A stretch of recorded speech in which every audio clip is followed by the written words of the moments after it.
میں نے تعلیم حاصل کی یارو، میں نے پتے بھی کھائے، اور خود آپ کا فرمان موجود ہے، فرماتے ہیں ایسی سختیاں بھی دیکھیں، ایسی سختیاں بھی دیکھیں کہ پتھروں اور پہاڑوں پہ گزرتی تو شاید پگھل جاتے، لیکن میں نے اپنے نبی کا دین پڑھا۔ اب تو پیر کے گھر میں جو پیدا ہوتا ہے وہ علم لدنی والا ہوتا ہے۔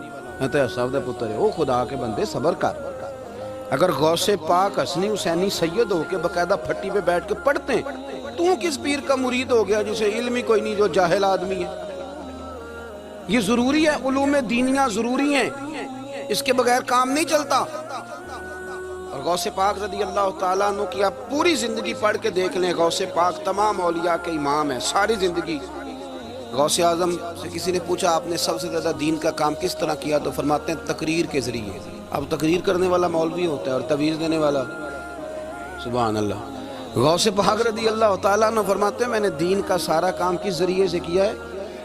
ہفتے میں 3 جلسے کرتے تھے، اور 70 ہزار کا مجمع ہوتا تھا، اور بغیر لاؤڈ سپیکر کے تقریریں ہوتی تھیں، اور فرماتے ہیں جیسی سمجھ پہلے بندے کو آتی تھی ویسی آخری والے کو آتی تھی۔ لوگوں نے کہا حضور یہ کرم کیسے ہوا؟ فرمانے لگے میں نے جب تعلیم حاصل کر لی تو بولنا آتا ہی نہیں تھا، تو میں بڑا پریشان ایک دن سو گیا تو خواب میں رسول کریم کا دیدار نصیب ہوا۔ نے فرمایا تو واز کیا کر، تیرے واز سے لوگوں کو فائدہ ہوگا۔ یا رسول اللہ میں اجمی بندہ ہوں، لوگوں کے سامنے کیسے بات کروں گا؟ تو حضور نے فرمایا منہ کھولنا ذرا۔ کہتے میں نے منہ کھولا تو محبوب نے 7 دفعہ لعاب دہن ڈالا میرے منہ میں۔ آپ فرماتے ہیں پھر بولتا میں تھا، اثر کوئی اور پیدا کر دیا۔